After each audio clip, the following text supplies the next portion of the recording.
करके अपनी बात को प्रारंभ करता हूं। मित्रों, हम सब जानते हैं कि बंगाल का वैचारिक पृष्ठभूमि ने हमेशा देश को एक नई दिशा दी और ये कहा जाता है कि what Bengal thinks today India thinks tomorrow.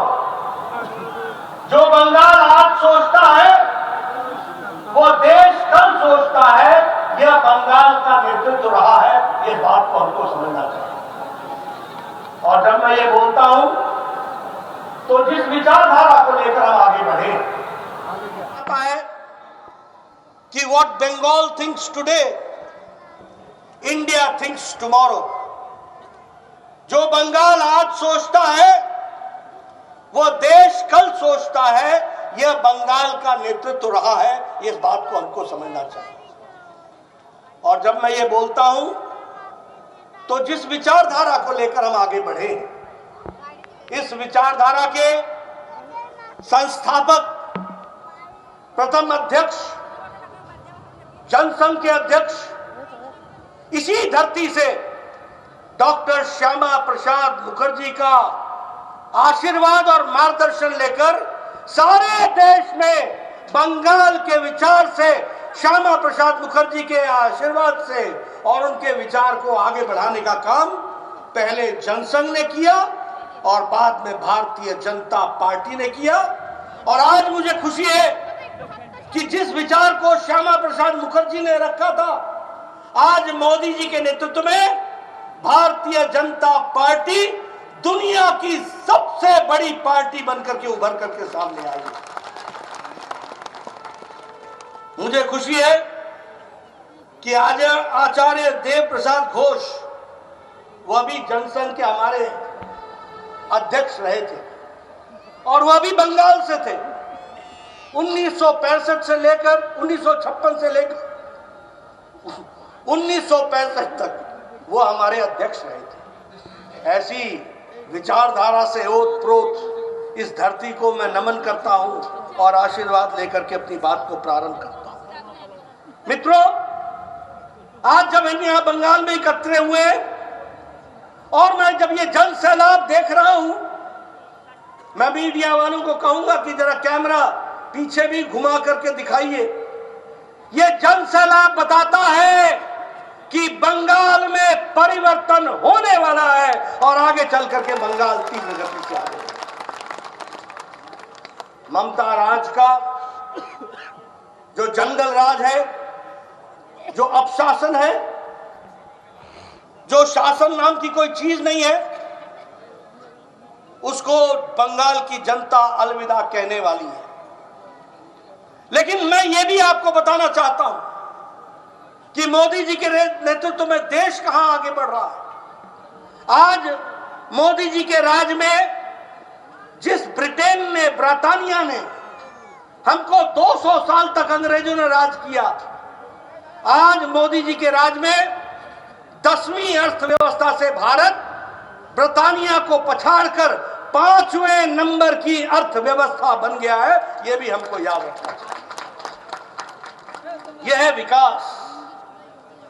आप लोग बचपन में सुना करते थे कि गाड़ियां तो जापान बनाता है और जापान में टोयोटा, डैटसन बनती थी। ऑटोमोबाइल इंडस्ट्री में जापान आगे था। लेकिन आज मोदी जी के राज में जापान को पछाड़कर भारत तीसरे नंबर की कार की इंडस्ट्री बन गया है। यह भी हमको याद रखना चाहिए। हम दुनिया से दवाई लेते थे, आज हम दुनिया को दवाई देने लगे हैं। दुनिया की फार्मेसी भारत बन गई है और सबसे सस्ती दवा और असरदार दवा भारत बनाने लगा है। यह परिस्थिति आई है। मित्रों, आपको जानकर खुशी होगी, 2014 में 92% मोबाइल आपके हाथ में जो होता था वो चाइना से आता था, वो यूरोप से आता था, वो अमेरिका से आता था। आज आपको जानकर खुशी होगी कि भारत में 97% मोबाइल अब भारत में बनने लगा है और भारत बनाने लगा है। और अगर आप लोगों को कभी भी एप्पल का मोबाइल मिले, नया मोबाइल, तो देखना उसमें लिखा हुआ है मेड इन इंडिया। अब एप्पल भी इंडिया में बनने लगा है।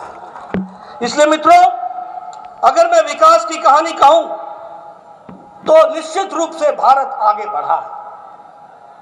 मोदी जी के नेतृत्व में सुशासन, अच्छा शासन, लोगों को राहत मिले, लोगों को ताकत मिले, महिलाओं को ताकत मिले, युवाओं को ताकत मिले, किसानों को ताकत मिले, दलितों को ताकत मिले, आदिवासी भाइयों को आवाज मिले, युवाओं की आकांक्षाओं को उड़ान मिले। ये काम अगर किसी ने किया है तो नरेंद्र मोदी जी ने किया है। और मैं ये इसलिए कह सकता हूं कि आज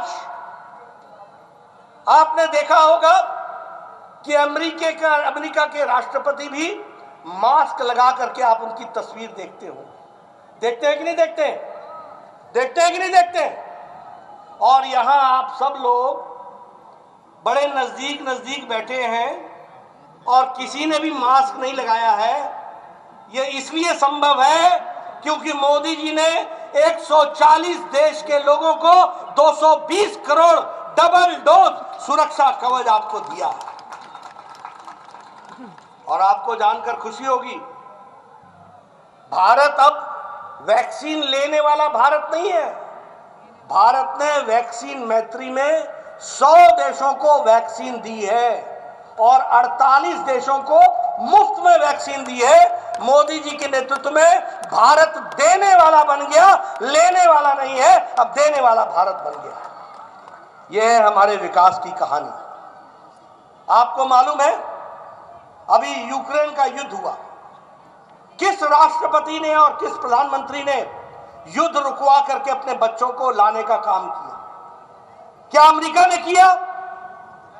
क्या ऑस्ट्रेलिया ने किया? क्या पाकिस्तान ने किया? क्या श्रीलंका ने किया? किसी देश ने किया?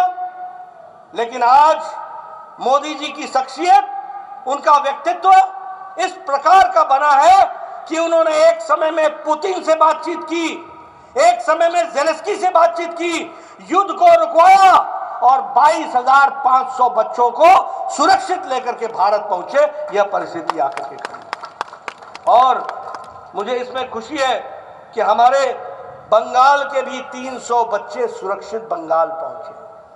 दीदी, ये है बंगाल के प्रति आदरणीय मोदी जी का देखने का नजरिया। सबका साथ, सबका विकास, सबका